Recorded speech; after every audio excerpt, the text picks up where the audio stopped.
Ponente, la asambleísta Encarnación Ducci. Asambleísta Ducci, buenas tardes, tienen la palabra. Ahí está. Muchas gracias, señor presidente. No sé si es que puedo compartir la pantalla, por favor. A ver, aquí está. Procedan, por favor.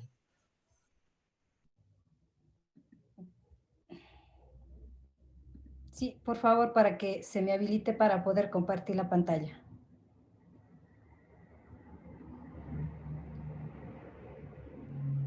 ¿No? Sí, al señor secretario, por favor, para que se me habilite para poder compartir la pantalla. Hasta eso, pues más bien quisiera agradecer por la palabra. Me parece que ya está. Ya está asambleísta, ya está habilitado.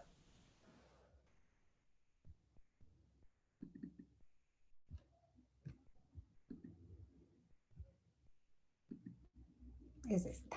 Ahí está. Bueno, un saludo especial a usted, señor presidente, a todos los colegas legisladores, a todos los ecuatorianos y ecuatorianas, pues que siguen el desarrollo de la presente sesión del Pleno de la Asamblea Nacional, hoy domingo 17 de enero del año 2021.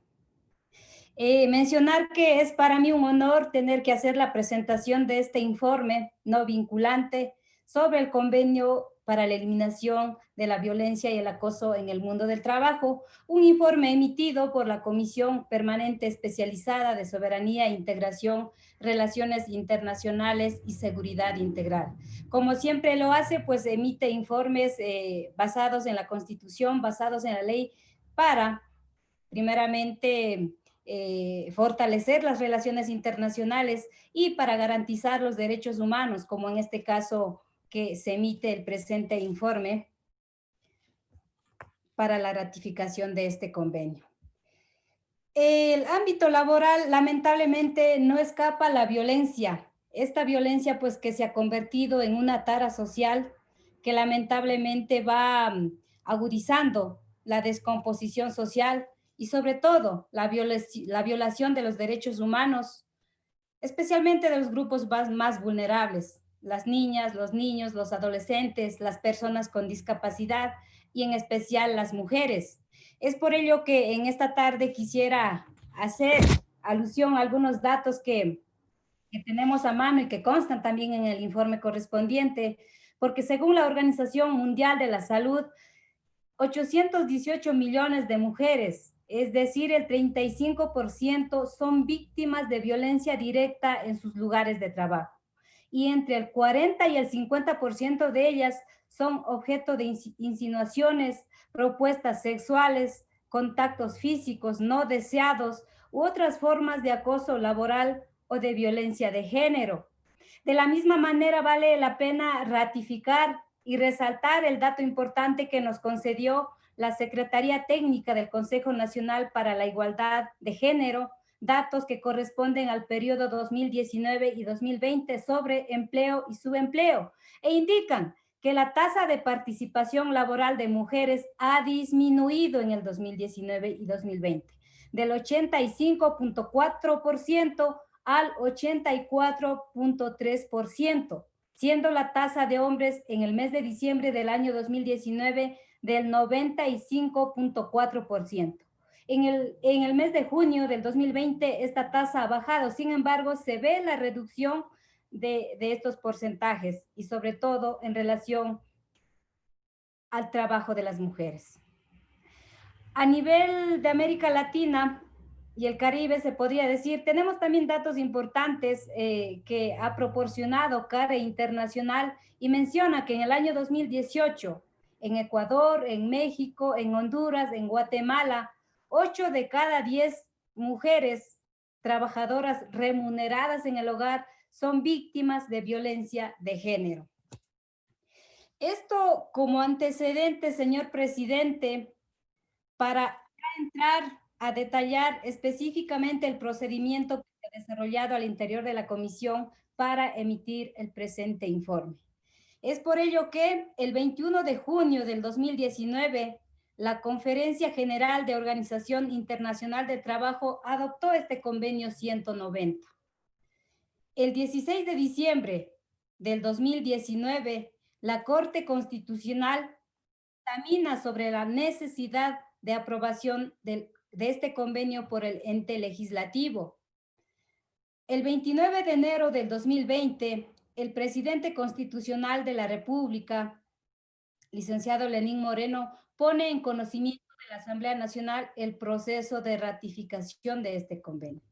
Y el 4 de agosto, el Pleno de la Corte Constitucional expidió el dictamen de constitucionalidad del convenio, dictámenes que tiene que emitir la Corte Constitucional referente a dos asuntos. Perdón, algo pasó.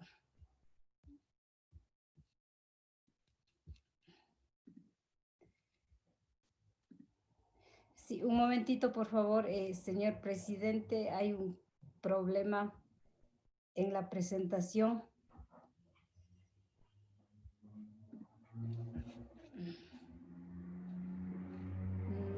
No está aquí.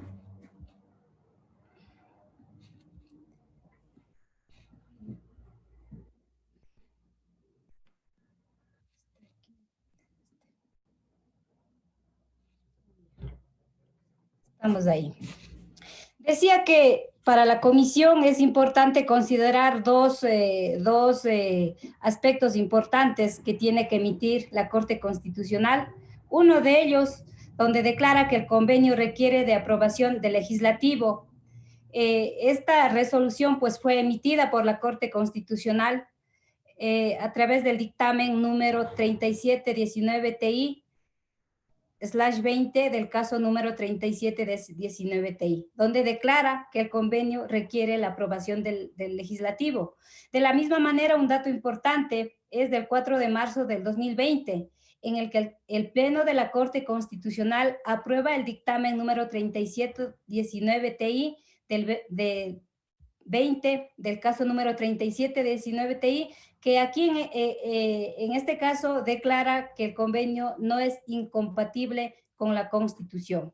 Con estos antecedentes, la comisión pues procede ya a realizar el análisis correspondiente, para lo cual también pues se ha tenido la participación de importantes representantes institucionales, entre ellos pues los representantes del Ministerio de Relaciones Laborales, también los representantes del Ministerio de Trabajo, del Ministerio de Relaciones Exteriores, la Secretaría Técnica del Consejo Nacional para la Igualdad de Género, quien nos ha proporcionado también datos importantes, y la Coordinadora Nacional del Comité de Mujeres Internacional de Servidores Públicos. Caray, no pasa la diapositiva. Tengo un problema con la presentación, está aquí. Luego de este antecedente quisiera ya referirme específicamente al contenido de esta propuesta de convenio, que consta de 20 artículos y que tiene su objetivo principal, que es reconocer y garantizar el derecho de toda persona a un mundo libre de trabajo, de violencia y acoso. De hecho, la violencia y acoso que es más generalizada y que sufren más las mujeres. La finalidad de este convenio es que las contrapartes, en este caso el Estado ecuatoriano, se obliga a adoptar en forma inclusiva y participativa medidas legislativas que corresponden, en este caso a la Asamblea Nacional, y de política pública que corresponde directamente al Ejecutivo, para que se reconozcan y se garanticen el goce y ejercicio de este derecho. Como decía, este convenio consta de 20 artículos que establecen principalmente la prohibición y sanción de todo acto violento, así como garantizar los derechos de la igualdad. En lo referente a políticas públicas, promover el desarrollo del trabajo en condiciones de libertad e igualdad, eliminando toda forma de explotación laboral, trabajo forzoso y abolición del trabajo infantil.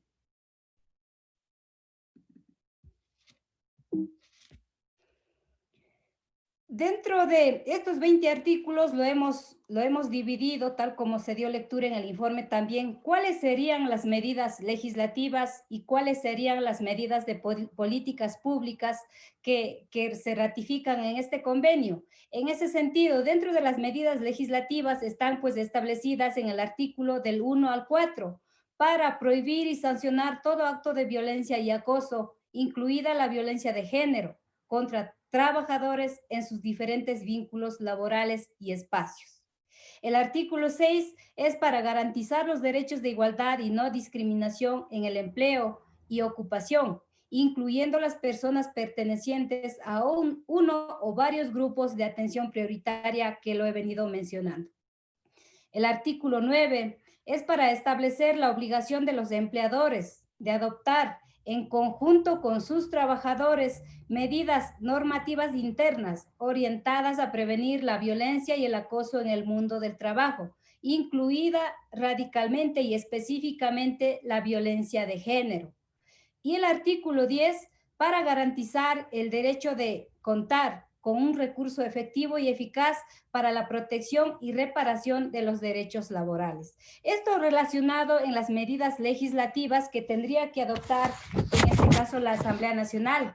Cabe mencionar también de que ya la Asamblea Nacional o nuestro país cuenta con normativa referente a este tema. Entre uno de ellos, pues, la Ley Orgánica para prevenir y erradicar la violencia contra las mujeres. También tenemos la Ley Orgánica para la Justicia Laboral y el reconocimiento del trabajo en el hogar.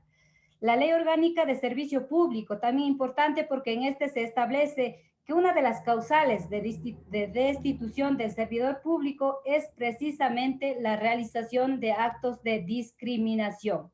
De la misma manera, el Código de Trabajo ecuatoriano prohíbe a la persona trabajadora y a los empleadora a cometer actos de acoso laboral o autorizar los mismos por acción o omisión. Como podemos ver, nuestra legislación cuenta con importantes instrumentos legales que garantizan y tratan de garantizar la no discriminación y el acoso laboral. Sin embargo, pues habríamos que analizar cómo está ya en su ejecución.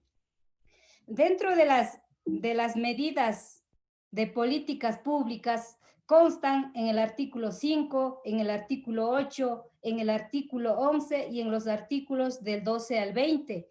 Es así que en el artículo 5, dentro de lo que sería lo correspondiente a las políticas públicas, es promover el derecho del trabajo en condiciones de libertad e igualdad, eliminando toda forma de explotación laboral, trabajo forzoso y abolición del trabajo infantil.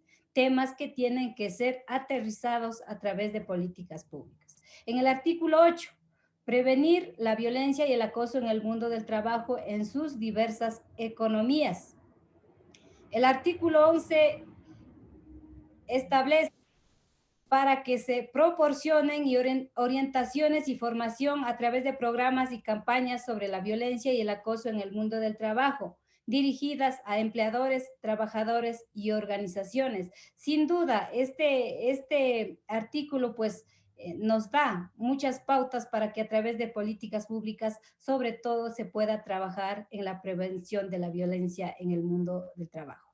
Y en los artículos del 12 al 20, el convenio establece los mecanismos de aplicación, denuncia, canje, entrada en vigencia y la revisión del tratado por los estados partes. O sea, todo un procedimiento para que de alguna manera se pueda reducir la violencia en el mundo laboral. Este es el contenido en síntesis de la propuesta del convenio que hoy estamos poniendo a consideración de ustedes. En conclusiones, el presente convenio es un instrumento internacional que permite reconocer y garantizar el derecho de toda persona a un mundo libre del trabajo, libre de violencia y acoso, donde las partes contratantes se obligan a adoptar en forma inclusiva y participativa medidas legislativas y de políticas públicas que reconozcan y garanticen el pleno goce y ejercicio de este derecho. Asimismo, el convenio establece información sobre la naturaleza y las consecuencias del acoso para los trabajadores y trabajadoras, empleadores y empleadoras, ampliando la oportunidad para discutir cambios institucionales y culturales en favor de las relaciones no violentas. De la misma manera, la ratificación del convenio 190 de la OIT por nuestro país permitirá obtener elementos más claros para exigir derechos, para incidir y discutir sobre propuestas para la igualdad de género, la no discriminación y la no violencia en el trabajo. Y también, pues, como decía en el informe, seremos el tercer país en ratificar este importante instrumento legal. La ratificación del convenio sería valorado positivamente en el sistema interamericano universal de derechos humanos. Esto considerando de que nuestro país, el Ecuador, casi siempre ha sido uno de los primeros países o ha estado pues siempre ratificando a la brevedad posible los convenios e instrumentos internacionales. Esto de forma general, decía, y en síntesis, señor presidente de la Asamblea Nacional, pongo a consideración y más bien quiero elevar a moción para que esta Asamblea Nacional apruebe la ratificación del convenio sobre la eliminación de la violencia y el acoso en el mundo laboral, de acuerdo al informe emitido por la Comisión Especializada Permanente de Soberanía, Integración, Relaciones Internacionales y Seguridad Integral. Esa es mi moción, señor presidente. Muchas gracias.